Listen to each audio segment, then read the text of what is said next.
회사를 운영하시다 보면 직원을 채용하기도 하지만 직원을 내보내는 경우도 발생을 하죠. 우리나라가 직원들의 해고가 쉽지 않다라는 것은 많이들 알고 계실 것 같아요. 즉, 직원을 내보내기로 결정한다고 하더라도 법에서 정하고 있는 요건이나 절차는 저희가 준수를 해야 되거든요. 그래야만 추후에 해당 근로자와 노동 분쟁을 회피할 수가 있습니다. 실제로 사용자분은 해고가 아닌 근로자의 사직으로 이해를 하셨는데 이게 추후에 분쟁으로 이어지면서 사직이 아니라 해고였다라고 뒤집히는 경우들도 사례가 충분히 있거든요. 오늘은 사업주분들께서 궁금해 하실 만한 이 권고사직과 해고에 대해서 자세한 정보를 가지고 왔습니다. 오늘 영상을 끝까지 시청을 해주시면 이에 대한 구체적인 내용을 얻어가실 수 있을 테니까요. 오늘 영상 꼭 끝까지 시청을 부탁드리겠습니다. 안녕하세요. 노무법인 호담의 김현규 노무사입니다. 안녕하세요. 이슬기 노무사입니다. 노무사님, 권고사직과 해고, 이 용어에 대해서 많이들 혼동하시는데요. 권고사직과 해고의 차이점은 어떤 걸까요? 먼저 이 권고사직과 해고의 차이점은 정말 쉽게 얘기하면은 사용자가 어떻게 하냐에 따라서 달려있는 건데요. 사용자가 만약에 근로자의 동의 없이 일방적으로 했다, 그러면 해고고요. 사용자가 근로자의 동의를 받았다 라고 하면 권고사직이 됩니다. 근데 이게 약간 실무적으로는 구분이 쉽지 않게 되는 경우가 있긴 있어요. 왜냐하면 권고사직 같은 경우에는 법에서 별도로 보호하고 있는 내용 자체가 없는데 해고가 되면 법에서 보호하고 있는 내용이 있다 보니까 당연히 근로자들은 해고 쪽으로 끌고 가는 게 유리하고 사용자들은 사직 쪽으로 끌고 가는 게 유리하거든요. 그래서 이런 부분에 대해서 저희가 뒤에서 어떤 식으로 사업주 분들께서 대응을 하셔야 되는지 자세하게 한번 설명을 드려보겠습니다. 그럼 권고사직을 하는 경우에는 반드시 서면으로 남겨놔야 할까요? 맞습니다. 권고사직은 앞서 말씀드렸던 것처럼 해고와는 구분되는 별도의 것이기 때문에 이는 무조건적인 증빙이 필요합니다. 이 권고사직이라는 거는 사용자가 근로자한테 너 나갈래? 그러면 근로자가 네 나갈게요 라고 하는 그 의사표시가 섞여야 되는데요. 그 내용을 증명할 수 있는 종이가 있어야겠죠. 사직서를 받아야 됩니다. 사직서를 받아서 그 사직서에 이 근로자가 나는 이 내용에 대해서 합의하고 사직을 받아들입니다. 사직을 합니다. 이런 내용들이 무조건 들어가야겠죠. 그럼 사업주가 권고사직을 근로자한테 제안했는데 근로자는 나가지 않을래요 라고 거부를 하는 상황이 있을 것 같아요. 그럼 그런 상황에서는 강제로 권고사직을 진행을 할 수가 있을까요? 권고사직을 강제로 한다라는 것 자체가 일단 모순이에요. 권고사직은 강제로 할 수 없는 거고요. 권고사직은 무조건적인 근로자의 동의가 있어야 됩니다. 만약에 이거를 강제로 한다고 하면 그 자체로 해고에 해당할 확률이 엄청 높아지겠죠. 따라서 권고사직을 거부한다라고 한다면은 저희가 해고 쪽으로 검토를 해야 되는 거고요. 해고 쪽으로 검토를 하시게 될 때는 법에서 정하고 있는 절차나 아니면 사유의 정당성, 양정의 정당성 이런 것들을 종합적으로 검토를 면밀하게 해봐야 합니다. 권고사직으로 퇴직을 했을 때 당연히 퇴직금은 지급해야 되는 거겠죠? 권고사직 역시 퇴직금은 당연히 발생하게 되고요.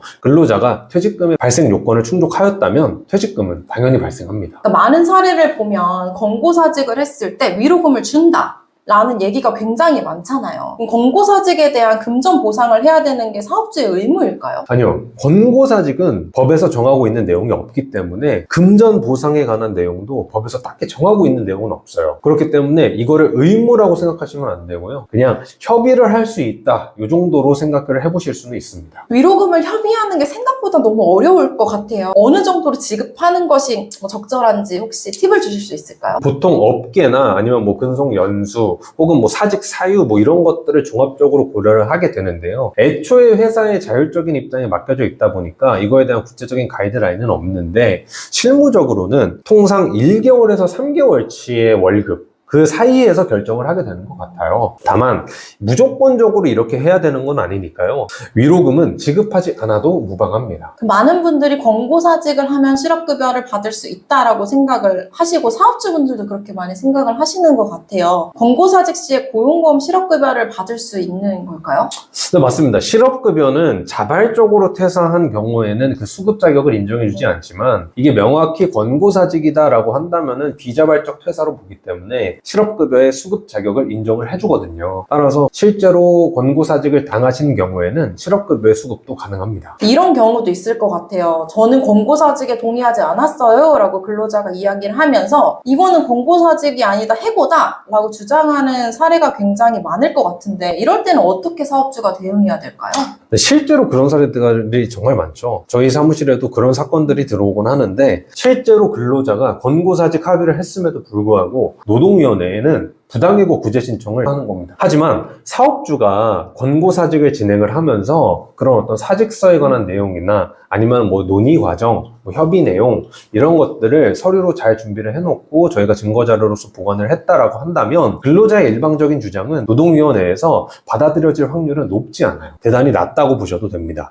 따라서 저희 사업주분들께서는 권고사직을 혹시라도 진행을 하실 때는 이런 서류 작업들은 반드시 꼼꼼하게 챙기셔야 합니다. 그럼 경영상 이유로 권고사직을 할 때 사업주분들께서 특별히 준비해야 되는 서류가 있을까요? 경영상 이유에 의한 해고, 뭐 이른바 정리해고를 하는 경우에는 법에서 정하고 있는 요건이 있기는 하지만 경영상 이유로 권고사직을 하는 경우에는 마찬가지로 법에서 정하고 있는 것은 아무것도 없어요. 따라서 경영상 이유에 의한 권고사직을 특별히 강제되는 서류가 있는 것은 아니고요. 다만 실무적으로는 근로자를 설득하기 위해서 회사의 어떤 상황을 보여줄 수 있는 자료들, 뭐 예를 들어서 재무제표라든지 아니면 뭐 손익계산서, 뭐 이사의 회의록 그런 것들을 구비를 해서 근로자의 설득을 높이는 용도로 활용을 할 수는 있습니다. 그러면 저희가 근로계약서상 계약기간을 정해놓은 계약직 근로자분들도 상당히 많은데요. 계약기간이 남은 근로자에게도 권고사직을 제한하는 것이 가능할까요?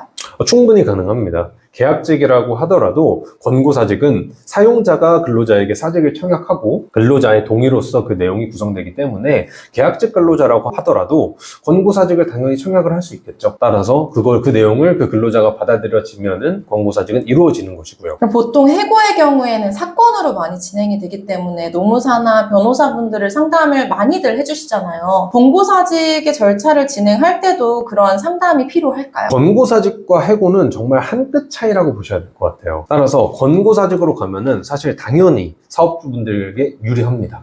해고로 가면은 오히려 사업주분들께 불리한 경우가 많아요. 이런 상황에서 권고사직을 문제없이 잘 끝내고 싶다라고 한다면 제가 앞에서 말씀드렸던 그런 리스크적인 부분들이 있기 때문에 충분히 전문가와 상담을 하시고 자문을 받으시고 진행을 하시는 게 가장 좋습니다.